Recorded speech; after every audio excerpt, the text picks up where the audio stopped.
I will tell you if I would flip the property, rent the property, or buy the property for end-use purposes. For Vantage Rockwell, I would definitely buy it to it out. No, same residences, despite it being SMDC, Verge Residences. However, have bad reputation in terms of delivering properties. But I'm not saying that you will not be able to sell. It's just that you might have a hard time reselling it. With it's an upgraded unit compared to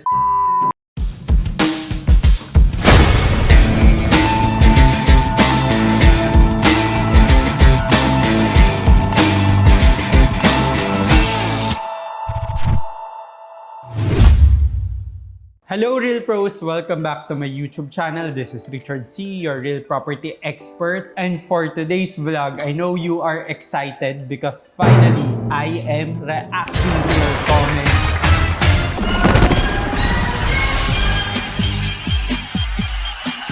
But not just any comments, it's your most requested property reviews. But for this vlog, I'm not reviewing the property but rather reacting to them.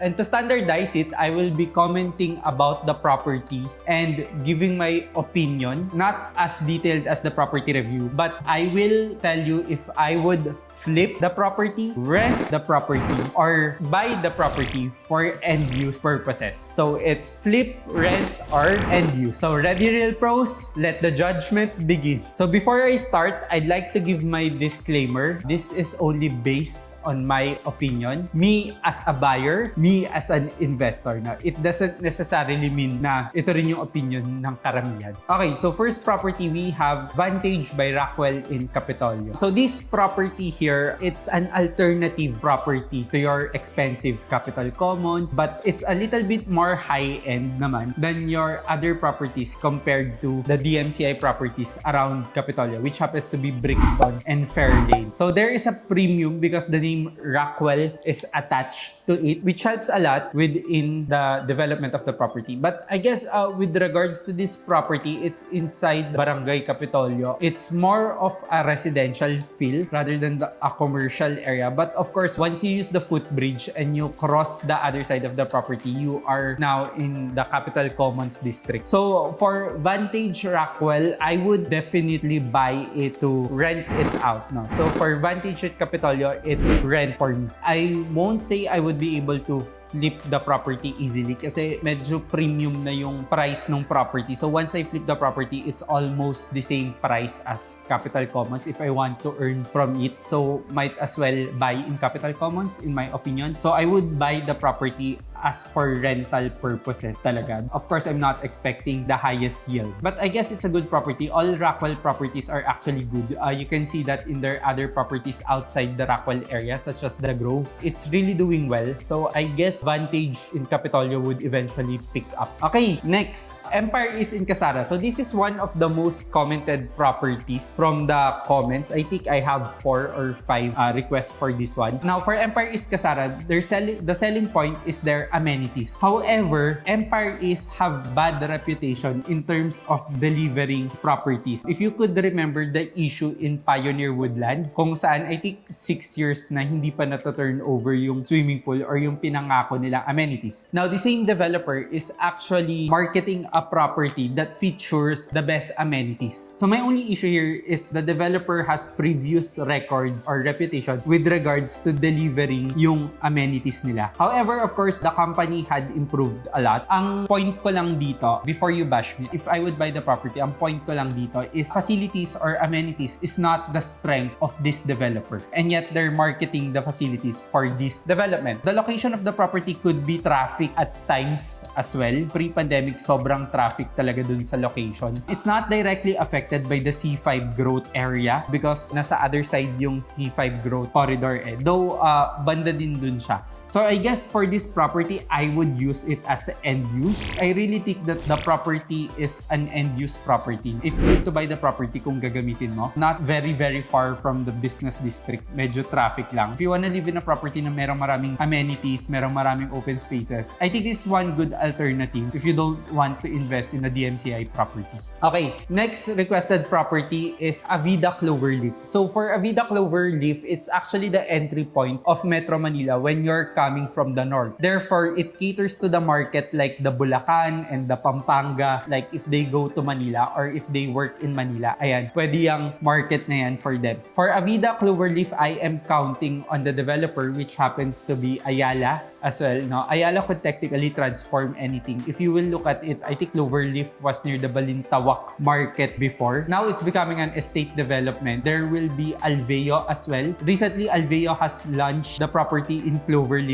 as well. So hindi lang Avida. And of course, when you buy in Avida Cloverleaf, it's a cheaper alternative than the one in Vertis North, which happens to be like few blocks away lang. So technically, you're able to enjoy two townships, which is the Cloverleaf and the Vertis North Township, both from the Ayala. So for Avida Cloverleaf, I would buy it for rental purposes as well. Probably to cater nga dun sa mga short-term lease ng mga taga-North. They just wanna go to Manila and because they have errands in Quezon City, for example, for that one. But I think Vertis North would be a better alternative, which happens to be Avida Sola. So now, I'll go to Avida Sola. So for Avida Sola naman, of course, it's located in Vertis North, a very nice township development in Quezon City. Currently, you have your Seda Hotel there. Now, they're building a Soler in that area. Now, a casino can increase the price of your property because it attracts a lot of foreign gamblers or foreign players. But actually, Avida Sola is a very nice property because it's the most affordable in that area. Of course, compared to the Alveo in that area. Your Ayala Land Premier, they have offices as well in that area. So, I think there is a potential for Avida Sola. And recently, we actually sold an Avida Sola in the secondary market. No? So, resale unit na siya. So, marami pa rin bumibili. So, I guess I would buy Avida Sola for flipping just because of all those factors, especially the upcoming Soler in the area. Next requested property or next commented property is Prisma Residences. Again, along other side of C5. Prisma had a lot of issues with regards to the fault line, but DMCI actually guaranteed their buyers na parang they don't have to worry because they have good development naman. Prisma was very cheap when it was launched. Really cheap. Halos pamigay na nga when it was launched, and yet no one was buying. But eventually, a lot of people did buy Prisma. So I guess there was an increase in confidence sa market. If I was able to purchase it before or if I was able to buy it during the launch year, I would definitely flip the property. But now, because the price is almost double, I think I would just purchase it for end use. So that's for Prisma Residences. Okay, next. Bago-bagong property, Oriana by DMCI as well. So for Oriana, I guess there's a lot of competitors in the area. Oriana is positioned to be a transit-oriented development or what we call a TOD. But I guess a transit-oriented development or a TOD, it's not just about being walking distance to the LRT or walking distance to the MRT. It needs to be interconnected with the other key places like your hospitals, like your schools, no? And everything is accessible via the train. The thing I like about Oriana, it's an upgraded DMCI development. It means it's not your usual DMCI development. Kasi ang DMCI, pag nakita sa labas pa lang, alam mo na, okay, that's a DMCI development. For this one, they did a lot of improvements and they actually have newer cuts. But I guess the location of the development is more of a residential feel. It's really more for residential purposes and you might have a hard time flipping the property. I'm not saying you cannot flip the property, but if I bought the property, baka mahirapan na ako because I don't have the market for that. So for me, I guess I would buy Oriana as end-use property. So I would buy Oriana as an end-use property if I would like to live in that area, you know, a little bit more quiet area than the BC business districts. Okay, so Sync Residences by Robinson's Land. So Sync Residences by Robinson's Land, it's one of the most affordable, decent properties nowadays. You rarely see a property launched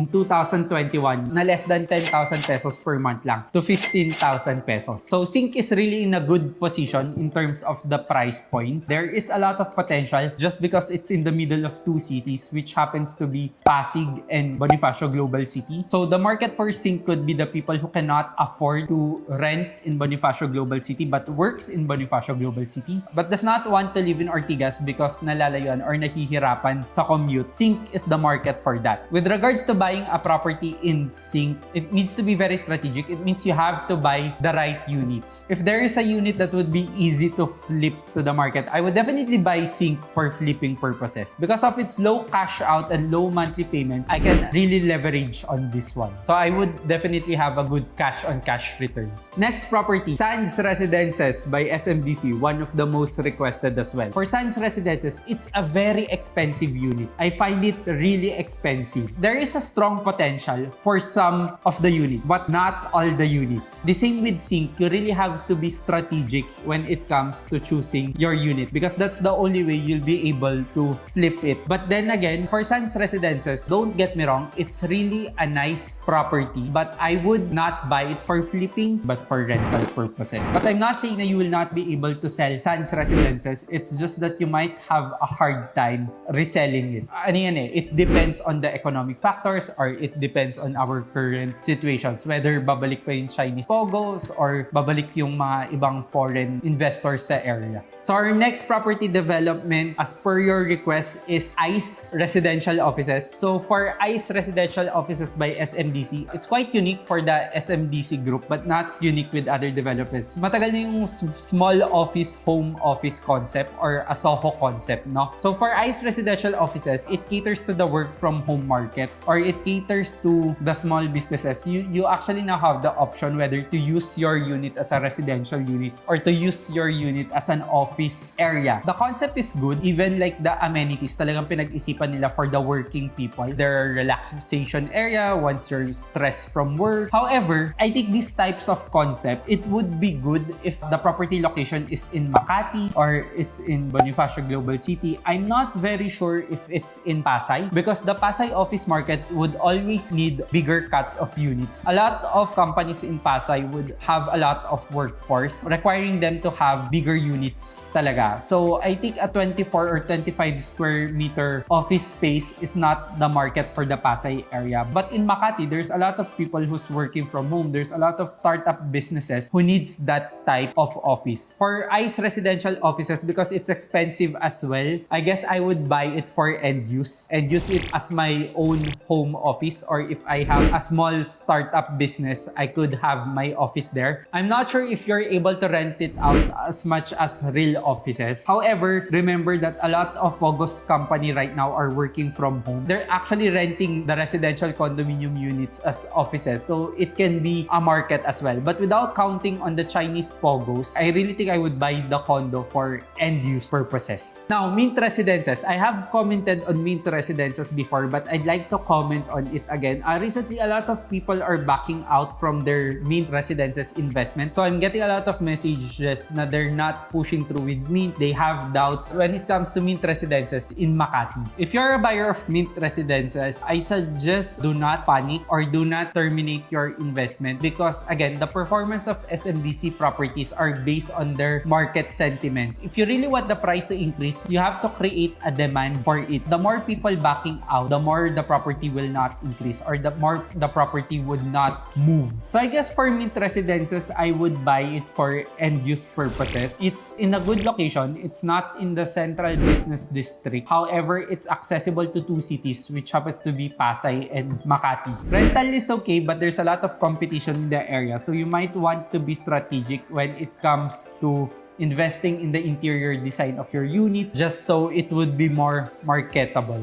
Okay, next property, we have Verge Residences by Avida, one of the most requested. Dami ring comments lately with regards to Verge Residences. So for Verge Residences, of course, it's beside two other properties which happens to be Centera and Fame Residences by SMDC. With Verge Residences, it's an upgraded unit compared to Centera. Previously, pre-pandemic, Centera was really not performing that well. Medyo mababa yung renta. You could actually rent a unit for as low as 15,000 pesos in Centera. However, Verge is an upgraded version of this one. So you might have a bit more premium with regards to Verge Residences. However, I think Fame Residences, despite it being SMDC, it's a better option than Verge Residences. But I could not comment pa masyado because hindi ko pa makita yung structure ni Verge na fully completed. If I would buy Verge Residences, I would buy it for end use because the location is really, really good. Andun talaga siya. With regards to rental, again, there's just a lot of competition in the area. There's 4 towers in Fame and then there's your Centera. Then again, you really have to be strategic again with your pricing, with your furnishings, with your interior, with your marketing, or what you want to do with the unit.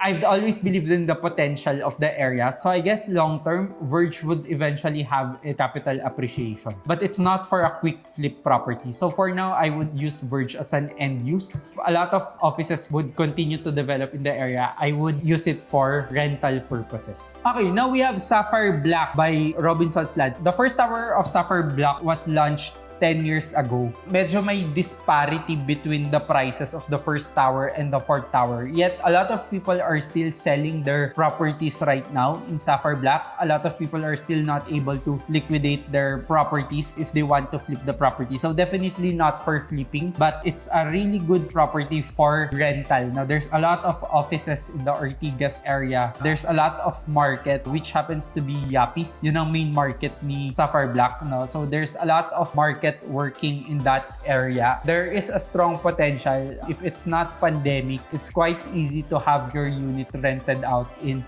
Sapphire Bloc. But because of the price points of Tower 4, yung newly launched tower, it's not a flippable price point anymore. I know they were strategic about it. They were offering that Tower 4 is now a smart home unit. That's usually the marketing right now of the condominium properties, compared to the previous towers. But then because the market have cheaper options, like people selling from Tower 2 and Tower 1, na lesser yung price compared to the launch price of Tower 4. Again, disparity happens when matagal yung difference nung Tower 1 and Tower 2 and Tower 3. Medyo matagal yung time nung launch nila. So, medyo malayo yung prices nila sa isa't isa. So, existing RFO units, they're able to sell with a profit pero lower pa rin than dun sa Tower 4. So, I guess I would buy Tower 4 for rental purposes because, of course, a lot of clients who are renting would always want newer units, would always want to rent in a newer tower. For the price point of Tower 4, medyo in doubt ako, especially the situation right now.